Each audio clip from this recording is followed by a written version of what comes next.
It's 7:30, you're already late, and because you didn't get to eat at home, you're getting a sandwich in the Metro bakery. And then you eat it while you go to work. I know eating healthy with a busy work schedule is complicated, but there are some tricks you can apply right now to eat healthier. And we're not going to talk about what to eat in order to be healthier, at least not in this video. This will be just about the process of eating. Call them eating habits if you will. And we're gonna do this in 3 parts.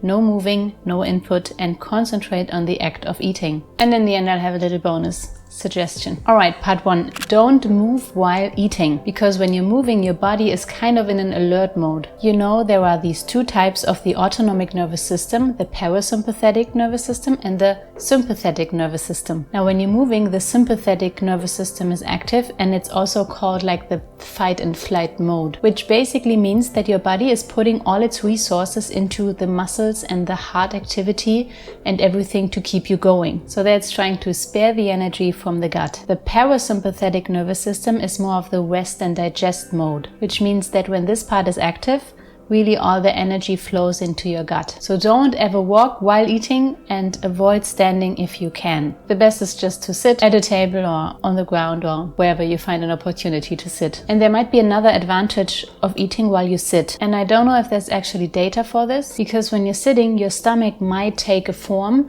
where it's easier to keep the gastric acid inside. And the gastric acid is actually important to digest the food. And then if you stand, the gastric acid will leave the stomach just through gravity. But we want that only after we've eaten. Part 2. Reduce input while eating. That means no TV, no streaming service, no YouTube while you eat, because it distracts you from eating. You lose the sense of how you eat, how much you eat, how it tastes what you eat, and also the feeling when you're actually full. I don't know if you ever sat in front of the TV with popcorn. If you did, then you might have noticed that it's almost an automated process with what you eat the popcorn. So halftime through the movie, it might have been like, where's this popcorn gone? That is what we want to avoid for most of our meals. This not eating in front of the TV especially applies to kids. I know it's probably easier for you as a parent, but please don't let your kids eat in front of the TV, because it also distracts them from the process of eating,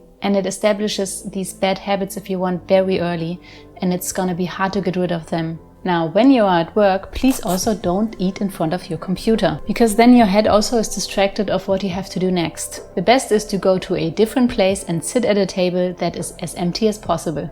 Of course, you also could go out with colleagues for lunch. It's a nice ritual and also an opportunity to communicate. The downside of eating out with colleagues is that the time of eating might not be ideal for you, because when there's a schedule of going to lunch, you can't listen to your body when you're actually hungry. I personally noticed that my best time to eat is like late morning or early noon, and then again early in the evening. So not the best times to go out with anyone, except maybe brunch on Sunday. But yeah, just find what's most suitable for you. Another aspect of this input thing is listening to music. Now, there are some people saying that classical music is useful. By the way, what's useful for this channel is if you could hit the like button. It really helps the algorithm and makes other people find this video. But back to the music. The difficulty is that the speed of the music has an impact on how fast you eat your food. So if you listen to techno, you're probably gonna eat much faster than you normally would. And the speed thing also applies to classical music. So I guess it really depends on the beats per minute. And part 3, concentrate on the act of eating. That means that you should be aware of the act of chewing. How often do you chew? How big are the chunks you actually swallow? And also be aware of the taste of the food. And my advice would be to eat as slowly as possible. That will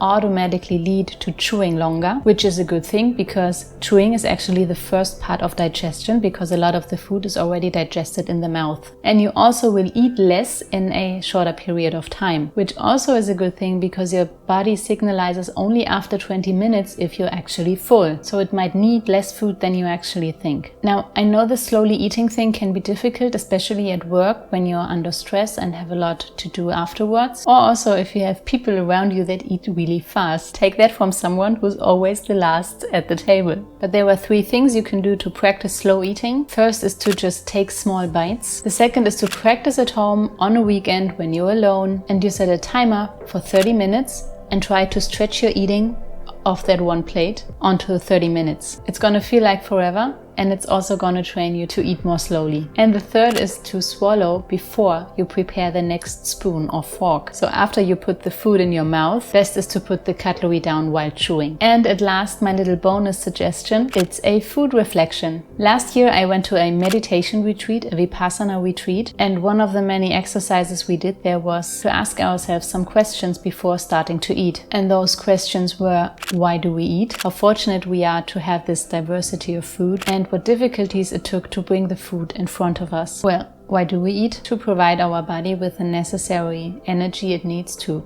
function properly. It's to remind ourselves how lucky we are to have this abundance of food. And the difficulties, how many plants died, how many insects died just on the process of harvesting, also the animals dying when we eat meat, then all the work of the people involved in those processes, the logistics, and maybe the food needed to travel to us a long way. And I like that it has the structure of a question, because of course you could also do some kind of prayer, but when you ask it as a question, it makes your brain really think about the answer to it, so it doesn't get as automated as a prayer. So yeah, let me know what you think in the comments. Leave a like if this video was helpful for you, subscribe if you like, and see you in the next video. Bye bye.